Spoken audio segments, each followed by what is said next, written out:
It's Aaron and Justin, whoa. It's Aaron and Justin, oh yeah. They're back to bring you more. It's Aaron and Justin, you don't know what's in store. They're doing what all white dude bros have done. Talking Marvel just for fun. It's Aaron and Justin, whoa. It's Aaron and Justin, let's start the show.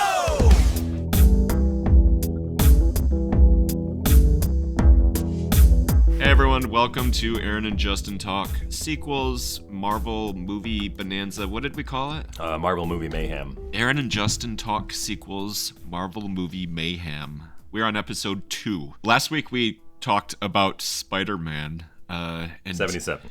You know what? Spider-Man was a big piece of dog shit. See, that's interesting. I have a note here that says, this makes Spider-Man look like a piece of shit. How funny. Well, what a difference a year and a budget obviously make. Such a difference. It's crazy. We're talking about Marvel's second movie experiment, which was also, just like Spider-Man, a TV pilot. We're talking The Incredible Hulk. So, on the Wikipedia, I didn't research it very deeply, but the Wikipedia says that the series began with two-hour made-for-TV movies. One came out on November 4th, 1977, and the next one came out November 27th. 1977. Very long gap for it to be like a two-parter. They did the same thing with Spider-Man, where they would take 2 episodes and make those into movies overseas. But we're not doing those because the pilot, I think, is an important artifact as a TV movie. It's the only one that counts. That's why we're covering it. So I don't think we should do the return of The Incredible Hulk, but we should do The Incredible Hulk Returns, right? Or is that, again, 2 episodes put together? No, it's not. And this isn't either. Okay. This was a movie that they split into 2 episodes. Exactly, right. Spider-Man didn't have any others. They did. They would take 2 episodes and put them together and call it, like, Spider-Man, the Revenge of the Samurai Soldier or something like that. And then they'd release it in China. Yeah, that doesn't count at all. Yeah.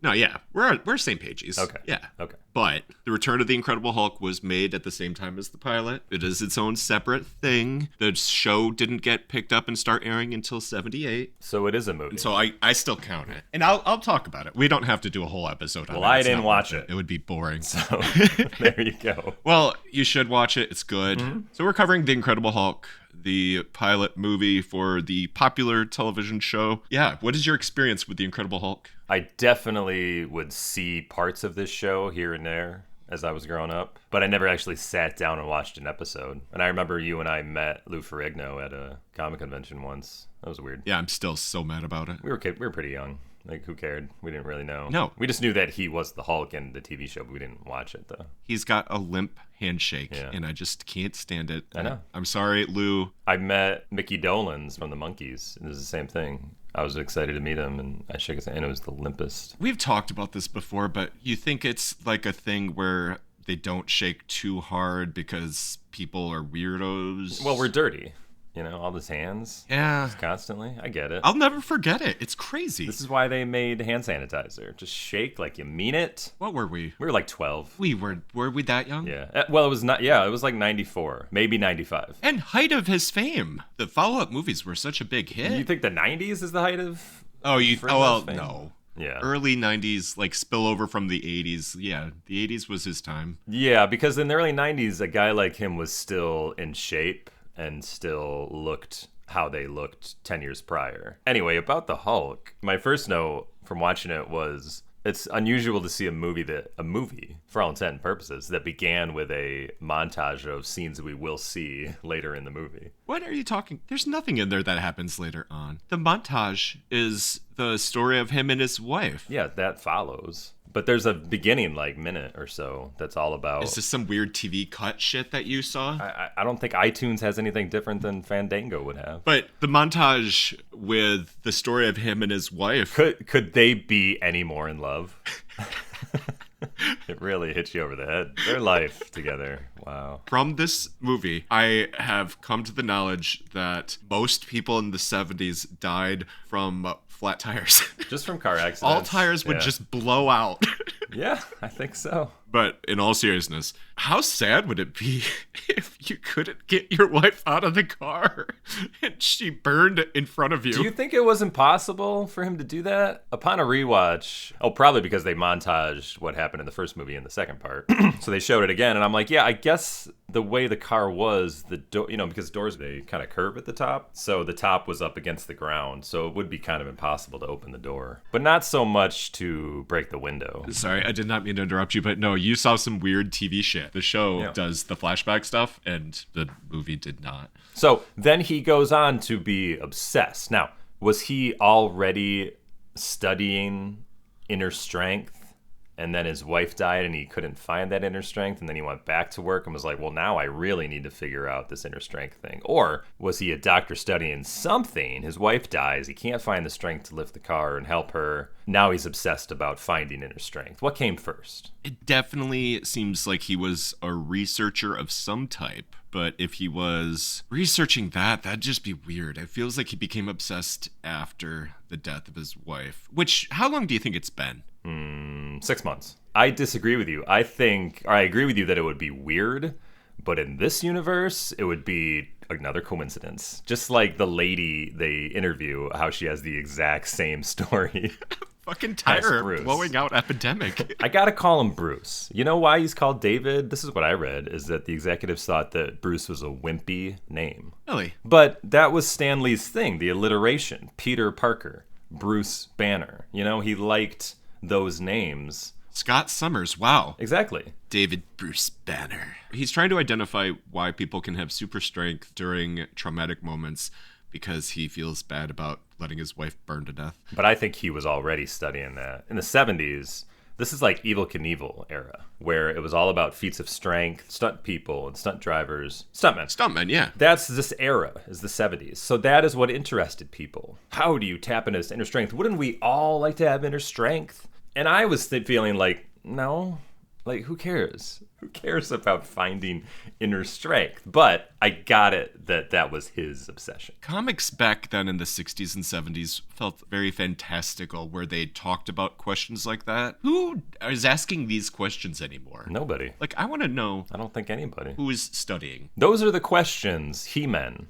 That was what interested the world of comic readers in the 60s and 70s, I would say. Today, Yeah. what interests, if you could combine comics, what would be the average story? I think it's still a lot of the X-Men, and this is why X-Men was ahead of its time, because it was all about, it was of its time with civil rights, but it was also ahead of its time where I think we're still talking about that. People are different and they're not accepted for who they really are, who they want to be, and they have to live in a world. I think that's still very much a lot of what comics is. Yeah, that's really good. But there's other things, like maybe AI is another part, like technology is taking over so rapidly. Maybe that's a good average of what comics are about. I don't know. But I don't think they're about strong He-Men and tapping your inner strength and finding your inner monster and dealing with, I don't know. That just, to me, feels very 60s, 70s. Yeah, and I don't think those are nearly as popular anymore. So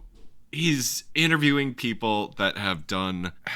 We're just talking about his origin, how he becomes the Hulk. And something I really like about these movies is that the actors are amazing. Well casted, Like- for sure. Bill Bixby was great. So good. Big fan. Yeah. And he died like in the 90s, didn't he? Yeah, prostate cancer Yeah. at 59. Yeah, that's rough. Yeah. He's certainly, he's just really, like, I get it now, like, why one actor was Bruce, or David, and one actor was the Hulk, because it really is Bill Bixby's show, because he's got the emotions, he's got the feelings, and he's got the line delivery, and everything about him is just very well casted. Again, it makes Spider-Man just look like a piece of shit, because they had no budget, no offense to Spider-Man, I'm sure they obviously had no budget. However, they were shooting in New York, and I think that was expensive and difficult to do, whereas the Hulk, they're out in California, they're out in the middle of nowhere, and they can build sets, and they can blow up sets, and I think that it was a lot easier to maintain a standard look that made the show look really nice. I think it was shot really well as well. It was just a good piece of a TV movie. I fucking loved this. I loved every second of this.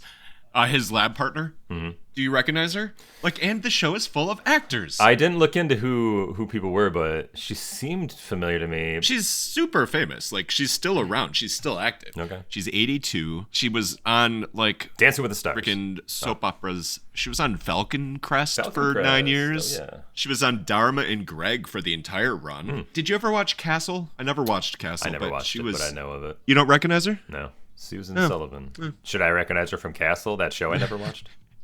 Other stuff, too. Was she in a Wes Anderson film?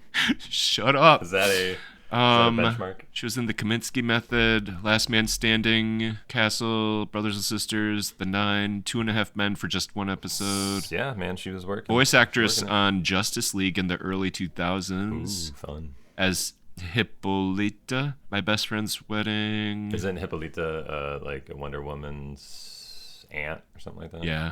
So but she's good. Beyond that, yeah, she is Bruce's research assistant or partner. Definitely not assistant. Come on now. She was an equal partner. Yeah. Okay, can we talk about the shirt, though? Her shirt? Yeah. She looked good. She spent the entire movie braless in a see-through shirt. It was amazing. Yeah, okay. I spent half the movie trying to figure out if it was truly see-through. 1 minute she's alive, 1 minute she's dead. I don't know how it happened, but I am pretty confident it's see-through. Anyway, yeah, she was a very attractive lady. Yeah. It's nice to see her in there. We are going nowhere so fast. The guy who played the reporter, I thought he was believably curious about all this stuff. And they didn't really harp on the Frankensteinish monster sightings. It just was a fact that people saw something, and this guy's like, "What do you know about this?" And anytime he talks to Bruce or Dr. Marks, he's like, "This doesn't add up. You guys are hiding something." I spent the entire time with the reporter thinking about how he looked like, what's his butt? From John Wick. Ooh, him too. But no, I kept thinking of the guy that played Green Goblin. Oh, okay, yeah. That was not him, but yeah, Willem Dafoe. They never really develop it, but it felt like he was a reporter at a bad newspaper who was trying to do real news. Yeah, I could see that. Was that the vibe, or did I just invent that? There was a bit of sensationalism to his, like, this will sell papers, this crazy story. That's what I need to do. But, again, this is the era where newspapers are everything. Is the Daily Bugle a trash rag? Maybe it is, but sometimes I read comics and it sounds like it's the New York Times, and sometimes I read other Spider-Man comics and it sounds like it's The New York Post. or like shopping or grocery store rags. You know what I mean? Yeah. News of the world or whatever. I can never tell. It depends on the writer. But David is always like, well, we're and I'm like, yeah, you sound believable. Clearly, there's nothing to follow through on this story. So, what's the meat of the thing? His wife dies. He's obsessed with finding inner strength. He doesn't know why he can't. So they're interviewing people about their experiences, just normal people, where they found the strength. And then he comes to the conclusion about, like, well, there's some outside factor that just happened to coincide with them finding the strength. It's not just their own adrenaline. And he realizes, with the help of his lab people, that it's gamma radiation. It's like from the sun, right? Which is genius. The way they did all of that, while it doesn't follow the comics at all, is awesome. Yeah, but it like sort of does. I mean, they're using gamma, and it doesn't. And like when Stanley came up with all that, he doesn't know what the fuck it means. It just sounded good to him. Yeah. So the show is like, well, how do we make what sounded good to him work in our world? And they're like, well, like sun flares. There's your gamma. Can we talk about this lab assistant that should be in jail? There's just a guy in the lab turning up the equipment to maximum levels. Well, and not marking it down. He marked the first thing down. Hey, the X-ray machine? Yeah. The gamma radiation Look, machine? nobody Okay, so, uses like, that part X-ray made machine. no Are you telling me that Bruce used it? He just so happened to use it on the day he had to leave early before he could Sharpie in. Like, oh yeah, 2 million units, by the way, don't. What purpose would that be? Like, you're don't going know. to kill someone. They will have cancer and die. Again, I'm these gonna make these are things written by people that have no idea about actual science or labs, but it sounds good. And sure, It sounded so good. I'm fine with it. Like it didn't bother me. And so David, irradiates himself because he figured out they actually have a scientific breakthrough. He would win like a Nobel Prize for science, all of science. Yeah, well there was major gamma radiation at the times of these people's accidents where they found inner strength. But when he located on his graph, like, well, this is when it happened to me and I couldn't save my wife, there was low gamma from the sun. So he's like, oh, why don't I just shoot myself with some gamma, but not much, and then maybe I'll find some inner strength. And it doesn't really work out that way because, as you said, the dial wasn't marked. He actually just jams 2 million units of it, which is pretty high, I guess. It was 19 million 19 units. million, okay. Holy cow. Yeah, so the guy irradiates himself, and he turns into the Hulk because of it. The Incredible Hulk, because he's changing his tire, which is enough to make me angry, especially when you jam your knuckles on the ground. Oh, that's the worst. That does really hurt. So I could see how that would be the moment. Another blown tire, though. So many blown tires. But that one, he actually ran something over like a jackass. That's right. He did run into something. Well, it was dark. It was rainy. Headlight technology. And that hadn't means come you that far can't either. see the road in front of you. He was driving angry. That's the problem. Accidents happen. Yeah. So then we get into Lou Ferrigno's role as the Incredible Hulk. And I think they do him really well. I like how they don't coat him with this bright green thing to be like, oh, he's the Hulk. It's kind of just a subtle greenish skin, so it fits the comics. But at the same time, it's not perfect. So it's like his other skin colors kind of blended in. I just like that. I'm not a fan of the hair. The hair is very 70s. I get it. It's also very Hulk. So they put like bad hair 70s and Hulk bad hair together. So you get even worse hair. It's just a bit much for me. But like Ferrigno's like suitably imposing. And they use him in kind of a Boris Karloff way where he has very limited acting skills, but they don't overdo it. They just have him appear, be angry, he breaks some things, and then maybe there's an emotional moment that they have him do just so you could just see it on his face or in his mannerisms, and then they're out. Was the Incredible Hulk just a simple play on Dr. Jekyll, Mr. Hyde? Or was it a play on addiction and alcoholism and that kind of thing? Both read for me, but I don't think the second one's intentional. Certainly when he was created in the early 60s, it was an atomic era Dr. Jekyll, Mr. Hyde. But when other writers took it over, I think it did become more of a internal, there's a monster inside of us. Why did he turn gray? Remind me of that. He was originally gray. Originally gray. And then I think they just thought green was a better color. So 1 or 2 issues later, they just made him green. And when he originally changed, he would change because of the full moon. So it was kind of a werewolfy thing. So anyways, in those first 6 issues of The Incredible Hulk, that's where they pretty much came up with everything. They decided, okay, he's gray and he changes by the moon. And then by like issue 6, they're like, no, he's green and he does it when he's angry. Well, yeah, there was the mobster time when he was gray and he wore a suit. Joe Fixit. I don't know what that's about. I don't remember how he became gray in that one, though. And I think he's been dumb for a long time again. I like the new series. It's very gothic horror. He's in the swamps and Louisiana and stuff. Yeah. But it's been good. I've read just a few of them here and there. Yeah, they've been good. He's always been a pretty good character. Like, you can't really do wrong because I think most of the writers that have written him just have this love for the idea that there's just evil inside you. And it's more of a heady kind of comic. For a long time, I don't think it's been about, like, I just smash things, you know? It's always like people are seeing something within him. And to take it back to the show, that's what they wanted to do in this show. It's more of an internal fight with yourself. Again, I'm just gonna say that it's good. It is good. And so once he becomes the Hulk, he freaks out some campers. Again, I love that the camper dad shot him and he has advanced healing. Yeah. I love that they did quick healing on this show. He's not indestructible, which was interesting to me. And that could have been cheesy, but And that when he goes and finds that's a direct homage to Frankenstein. So he walks down to the water and he ends up drowning the girl. I was gonna say Frankenstein kills that kid. But not in this one. He gets chased off by the dad.